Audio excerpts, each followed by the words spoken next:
Hello everyone, welcome back to Sanjh academy. So this is me Sandhya Kushwaha. आज हम start करने वाले हैं क्वेश्चन नंबर 14 to 26 हमारी सॉलिड स्टेट्स की जो सॉल्यूशन सीरीज थी जिसमें मैं एनसीईआरटी के क्वेश्चन सॉल्व कराती हूँ, ये उसी का कंटिन्यूएशन है। अगर आपको इसके पीछे के जो वीडियोज़ हैं उनकी लिंक मैं डिस्क्रिप्शन में डाल दूंगी, तो आप उन्हें भी जाके ज़रूर चेकआउट करना। सो बिना समय गंवाए लेट्स गेट स्टार्टेड।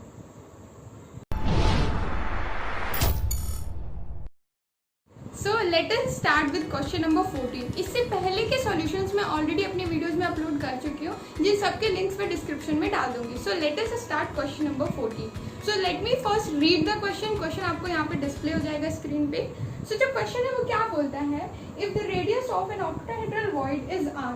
तो हमारे पास एक ऑक्टाहेड्रल वॉइड है जिसकी रेडियस कितनी है, हमें स्मॉल आर बताई गई है। और फिर क्या बोल रहे हैं, and the radius of the atom in the closed packing is capital R. जो क्लोज्ड पैकिंग में हमारे पास जो एटम है उसकी रेडियस हमें कैपिटल आर बताई गई है। Now we have to establish a relation between small R and capital are.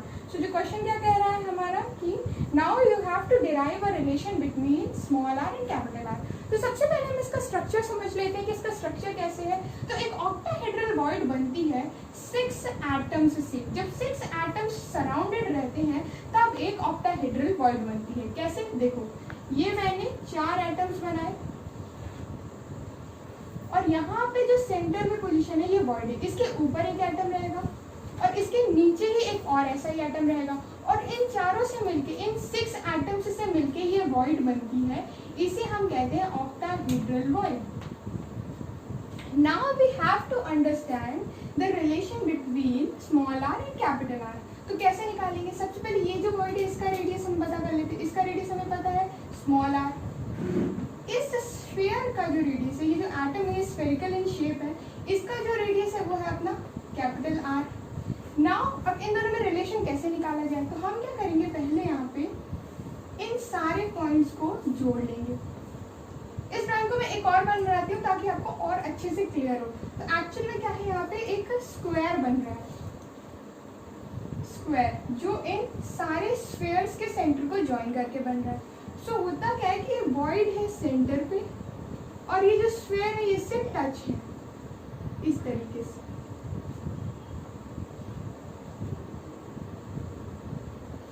अब हमें क्या करना है, यहाँ पे स्मॉल आर और कैपिटल आर के बीच में रिलेशन निकालना है। सो हम क्या करते हैं, इस लाइन को यदि आप ज्वाइनिंग कर दो, इसको मैं एक स्क्वायर को नेमिंग कर देती हूँ, ए बी सी डी, ये हमने नेमिंग कर दी। This is our capital R and this is our small R. Small R जो है हमारी रेडियस है इस वॉइड की, दैट इज स्मॉल आर। अब हम यहाँ पे क्या करें, इस ट्रायंगल में पाइथागोरस थ्योरम लगा दें। कैसे, सबसे पहले लिखें, in triangle A B C, A C का square is equals to A B का स्क्वायर प्लस बी सी का स्क्वायर। नाउ अब हमें क्या करना है, कि इनको देखो, यहाँ से यहाँ तक ये जो पॉइंट है इसकी हमारी वैल्यू कितनी है, ये हमारा कैपिटल आर है। फिर इसको देखो, ये क्या है हमारा कैपिटल आर, बिकॉज ये हमारा जो स्फीयर है ना, ये स्फीयर के साइड्स है, तो इनकी जो वैल्यू ये कितनी है, आर। अब इनको हम यहाँ पे पुट कर लेते हैं, तो ए बी की वैल्यू कितनी हो जाएगी, are plus are, 2r, 2r का स्क्वायर प्लस यहाँ पे भी 2r का होल स्क्वायर। अब इसे देखो, ये जो हमारी हाइपोटेनस है ये किन से मिलके बनी है, यहाँ पे 2 कैपिटल आर है और 2 स्मॉल आर है।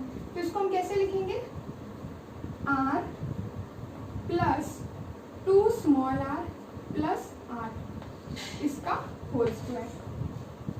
नाउ अब इसको सम कर लेते तो हमें यहाँ से क्या मिलेगा, 2r प्लस 2r का whole square.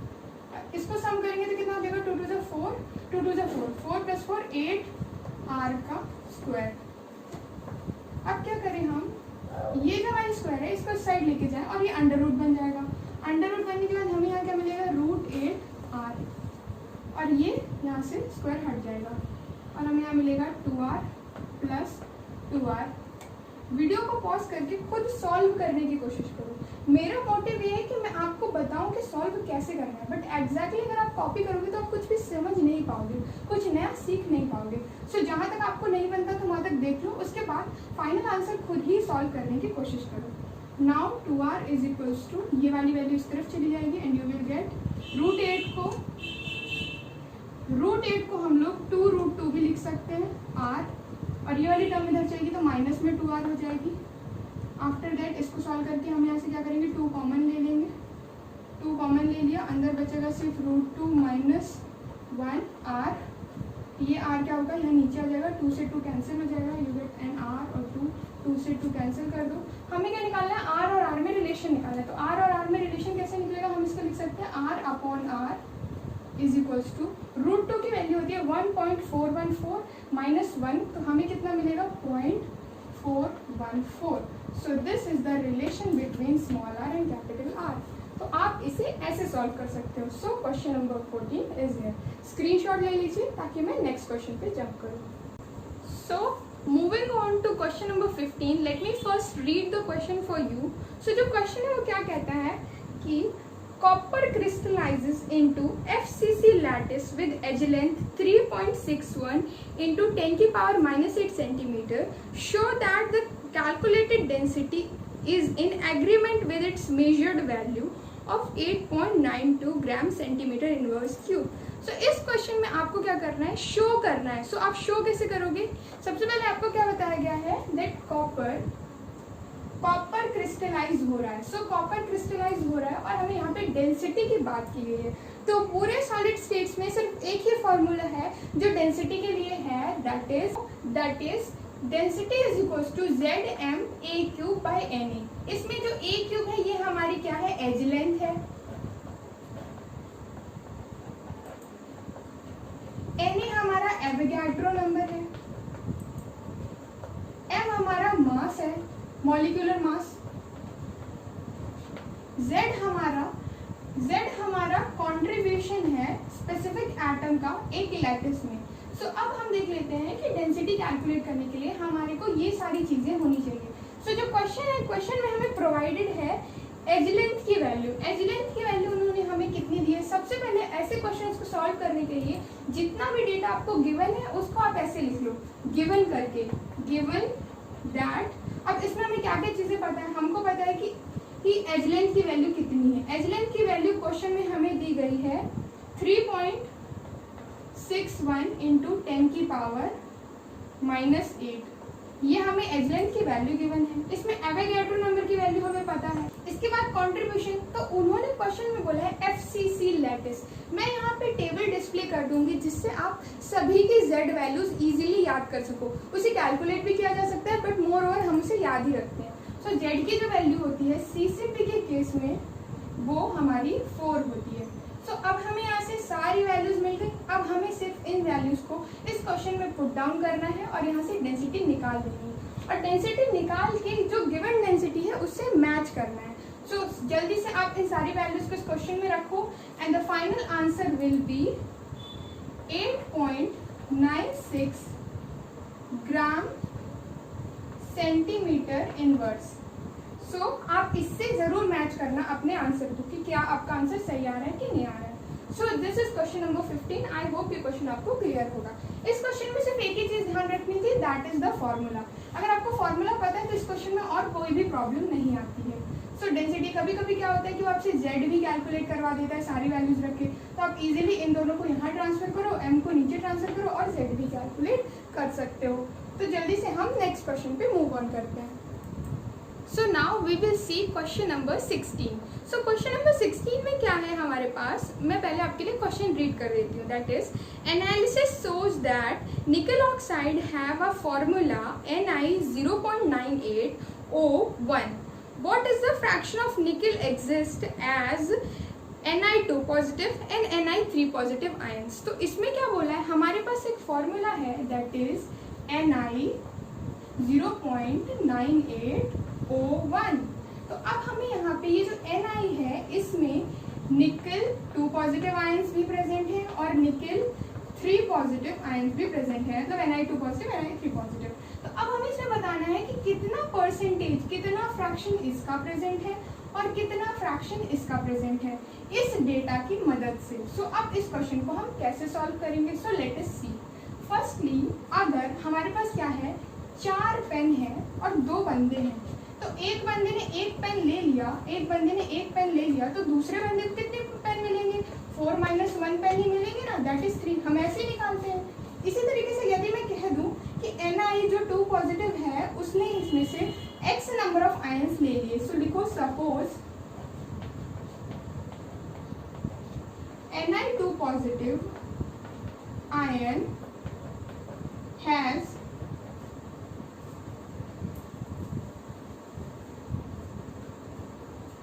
x number of ions. So obviously Ni3 positive के पास कितने बचेंगे?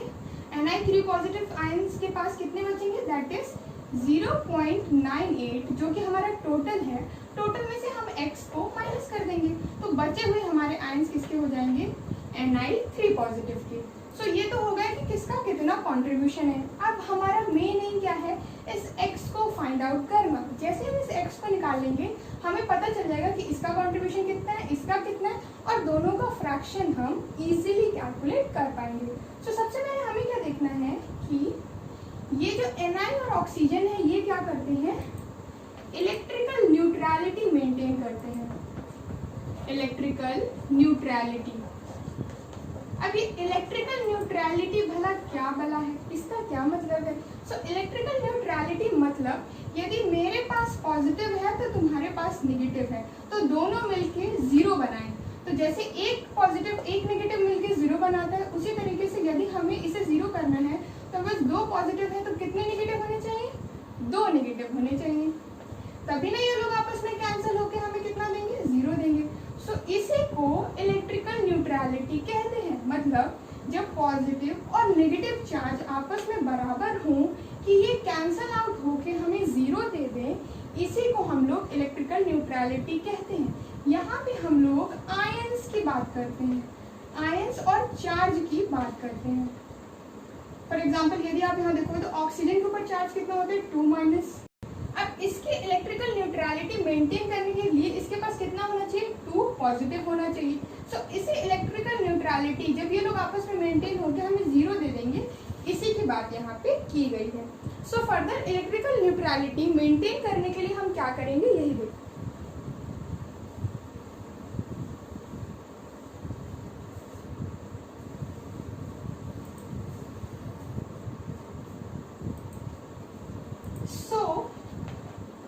Maintain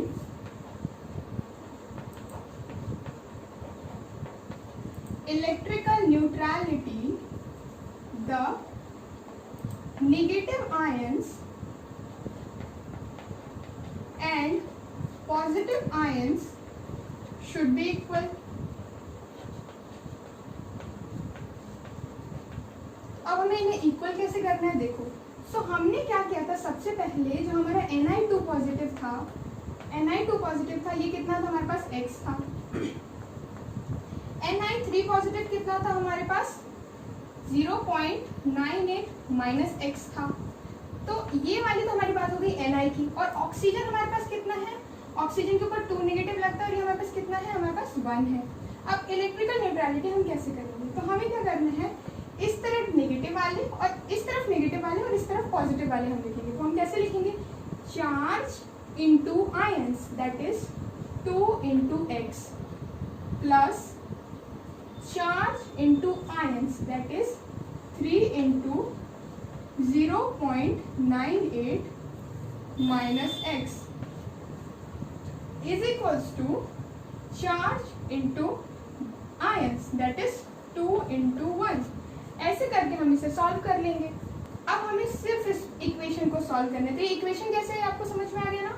हमने कुछ नहीं किया, जो हमारे पास चार्ज है इनके ऊपर जो चार्ज प्रेजेंट है into number of ions present. तो ऑक्सीजन के केस में आपने देखा होगा कि जो हमारे पास मॉलिक्यूल है वो क्या है? Ni 0.98O1। तो ऑक्सीजन 1 है, इसलिए हमने यहाँ पे 1 से मल्टीप्लाई किया, ठीक है। सो अब हम इस इक्वेशन को पूरा सॉल्व करके x की वैल्यू कैलकुलेट कर लेंगे। तो इसको हम क्या लिखेंगे? 2x प्लस ये आपस में मल्टीप्लाई हो जाएगा,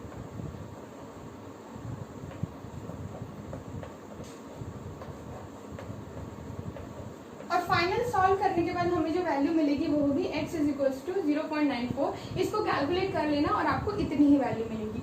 सो ऑब्वियसली जब हमें x मिल गया है जो कि हमारे Ni2 पॉजिटिव आयंस कितने हैं अब हमें पता चल गया, तो अब इसमें हम Ni3 पॉजिटिव आयंस कैसे निकालेंगे? सो उसे निकालने के लिए हमें सिर्फ यहाँ पे x की वैल्यू पुट कर देनी है। तो यहाँ पे समझ में आ रहा है, अगर हम यहाँ पे x की वैल्यू पुट कर देंगे तो हमें कितना मिलेगा?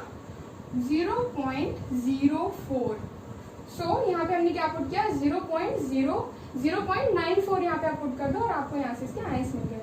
अब असली बात कि हमें क्या निकालना था? फ्रैक्शन कैलकुलेट करना था। अब हमें x की वैल्यू पता चल गई है, Ni की कितने आयन है, Ni3 पॉजिटिव की कितने आयन है, ये तो हमें पता चल गया। अब हम फ्रैक्शन कैसे निकालते हैं? तो देखो बस जो मेन काम था हो चुका है, फ्रैक्शन इजीली निकल आएगा। सो किसी का भी फ्रैक्शन कैलकुलेट करने के लिए हम क्या करते हैं? जितना हमारे पास है कौन में टोटल, तो टोटल हमारे पास कितना था? 0.98 और हमें आया कितना? Ni2 पॉजिटिव के केस में हमारे पास आया था 94 इंटू 100 करके हम इसे परसेंटेज भी कैलकुलेट कर सकते हैं। तो जब आप इसे सॉल्व करोगे तो आपको मिलेगा 96% और वैसे आप इसको निकालोगे तो आपको मिलेगा 0.96, दैट इज द फ्रैक्शन। और उसी तरह Ni3 पॉजिटिव का निकालोगे तो आपको कितना मिलेगा? 0.04 डिवाइडेड बाय 0.98 इंटू 100 करोगे तो आपको परसेंटेज मिल जाएगा, दैट इज 4% और वैसे निकालोगे तो आपको मिल जाएगा 0.04, that is the fraction. So easy है इसको कैलकुलेट करना। सो अब हम देखेंगे क्वेश्चन नंबर 17। सो क्वेश्चन नंबर 17 एक थ्योरेटिकल क्वेश्चन है जिसमें हमें बताना है what is semiconductors and it's type. तो आप बुक में एनसीईआरटी में देखोगे तो क्वेश्चंस दोनों के आंसर्स वहाँ पे मेंशन है। फिर मैं आपको थोड़ा सा ब्रीफ इंट्रो दे देती हूँ कि एक्चुअल में है क्या। सो सबसे पहले सेमीकंडक्टर्स क्या होते हैं? सो जो सॉलिड्स हैं वो 3 कैटेगरी में स्टे करते हैं, दैट इज अगर आप एक मेटल को देखोगे, अगर आप एक सॉलिड को देखोगे तो आप क्या देखोगे? एक होता है अपने पास conductor, semiconductor and lastly insulator. So जो सॉलिड है वो इन 3 पार्ट्स में डिवाइडेड है, जिसमें हमारा जो मेन फोकस है वो किस पे है? सेमीकंडक्टर्स पे है। सो कंडक्टर क्या होते हैं? जितने भी मेटल होते हैं ना, जो मेटल्स होते हैं जो फुली चार्ज कंडक्ट करते हैं, जो इलेक्ट्रिसिटी निकालते हैं फुल्ली, तो उन्हें हम क्या कहते हैं? कंडक्टर्स। जो पार्शियली इलेक्ट्रिसिटी कंडक्ट करते हैं उन्हें हम कहते हैं सेमीकंडक्टर्स। मतलब क्या होता है कि सेमीकंडक्टर्स एक्चुअल में होते नहीं है, तो हमें इन्हें बनाना पड़ता है। तो जो हम कार्बन का जो हमारा 14 ग्रुप है उसमें हम डोपिंग करते हैं 13 और 15 ग्रुप की, और ऐसा करके हम क्या करते हैं? सेमीकंडक्टर्स बनाते हैं। सो यहाँ पे हमें क्या करना होता है? डोपिंग करके सेमीकंडक्टर्स प्रोड्यूस करने पड़ते हैं। अब हमें यहाँ पे बात करनी है कि सेमीकंडक्टर्स क्या होते हैं। तो सेमीकंडक्टर्स हमने बता दिया, जो पार्शियल इलेक्ट्रिसिटी कंडक्ट करते हैं उन्हें हम सेमीकंडक्टर्स कहते हैं। नाउ अब हमें देखना है कि जो सेमीकंडक्टर्स होते हैं उनकी type. So semiconductors are basically of 2 type, that is intrinsic and extrinsic. अब इनके बारे में मैं आपको थोड़ा सा बता देती हूँ। देखो इंट्रिंसिक सेमीकंडक्टर्स क्या होते हैं? जो हीट की प्रेजेंस में, हीट या हाई टेम्परेचर पे इलेक्ट्रिसिटी कंडक्ट करते हैं, उन्हें हम इंट्रिंसिक सेमीकंडक्टर्स कहते हैं। जो ऐसे कंडक्टर्स, ऐसे सेमीकंडक्टर्स जो हीट या हाई टेम्परेचर पे इलेक्ट्रिसिटी कंडक्ट करते हैं, उन्हें हम इंट्रिंसिक सेमीकंडक्टर्स कहते हैं। अब हम बात करते हैं एक्सट्रिंसिक सेमीकंडक्टर्स की। So extrinsic semiconductors are of 2 type, that is p type and n type. So n type के केस में हमें इलेक्ट्रॉन्स मिलते हैं और p टाइप के केस में हमें होल्स मिलते हैं। सो इतना डीप पे हमें बताना नहीं है, हमें सिर्फ बेसिकली बात करनी है कि सेमीकंडक्टर्स होते क्या है, थोड़ा सा उनके टाइप्स के बारे में बातचीत कर लो, फिर हम उसमें थोड़ा सा बता सकते हैं कि p टाइप और n टाइप होते हैं। n टाइप्स वो होते हैं जिसमें इलेक्ट्रॉन्स होते हैं और p टाइप्स होते हैं जिसमें होल्स होते हैं। सो मैं पहले क्वेश्चन नंबर 18 रीड कर देती हूँ, फिर आपको एक्सप्लेन कर दूंगी। सो क्वेश्चन नंबर 18 क्या कह रहा है, non स्टोइशियोमेट्रिक cuprous oxide Cu2O can be prepared in laboratory. In this oxide, copper to oxygen ratio is slightly less than 2:1. Can you account for the fact that the substance is a p-type semiconductor? तो हमको यहाँ कुछ भी नहीं करना, हमें सिर्फ यहाँ बताना है कि क्या ये कंपाउंड p-type semiconductor हो सकता है कि नहीं हो सकता है.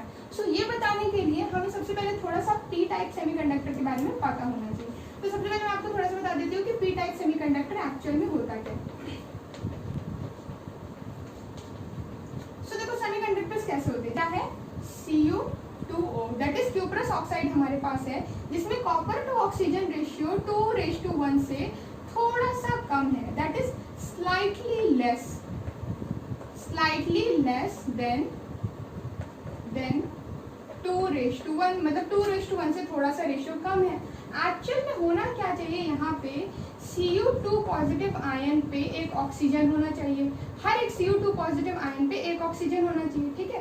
बट एक्चुअल में क्या होता है यहाँ पे, यदि हम एक Cu2 पॉजिटिव आयन को दो Cu पॉजिटिव से रिप्लेस करते हैं, तो यहाँ से जब हम दो Cu2 पॉजिटिव से एक Cu को हटाएंगे तो क्या होगा, एक होल क्रिएट हो जाएगा. ये जो होल क्रिएट हो गया यही इसको क्या बना रहा है, p-टाइप सेमीकंडक्टर. किसी भी लैटिस को, किसी भी सेमीकंडक्टर को p-टाइप होने के लिए वहाँ पे एक होल होना जरूरी है. जब हम यहाँ पे दो Cu को एक Cu से हटाते हैं तो क्या होता है, एक होल क्रिएट हो जाता है और यही होल इसे क्या बनाता है, p-टाइप सेमीकंडक्टर बनाता है. सो this is the answer for question number 18. जो एग्जैक्ट थ्योरेटिकल आंसर है, यदि आपको अपनी कॉपी में नोट करना है तो मैं यहाँ पे डिस्प्ले कर दूंगी.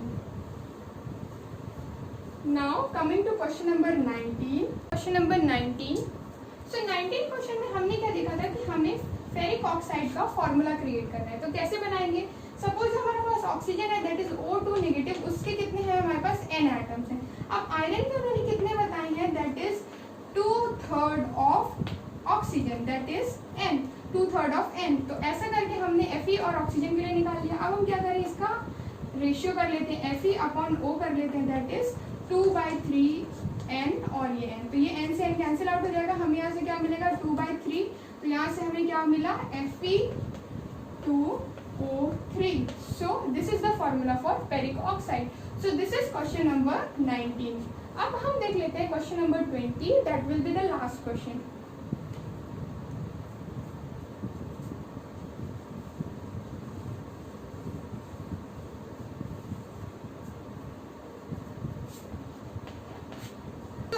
इन क्वेश्चन नंबर 20 उन्होंने हमें कहा है कि आप ये बताओ कि on the basis of the doping कि जो हमारा सेमीकंडक्टर है वो p टाइप है या n टाइप है. तो उसका जो पहला पार्ट है उसमें उन्होंने बताया है that Ge is doped with indium. तो मैंने आपको पहले ही बताया था ये हमारी 14th ग्रुप है, ये हमारी 13th ग्रुप है दैट इज बोरॉन, और ये वाली जो हमारी ग्रुप है ये 15th ग्रुप है. तो अगर हम इसमें इसकी डोपिंग करते हैं तो ये कैसी बनती है, p type that is G is doped with, जब यहाँ से यहाँ डोपिंग होती है तो p टाइप बनता है. सो यहाँ पे क्या है that G is doped with indium. So यहाँ हमें क्या मिला, एक p टाइप सेमीकंडक्टर मिला. बट इन सेकेंड क्वेश्चन उन्होंने क्या बोला है, बोरॉन इज डोप्ड विद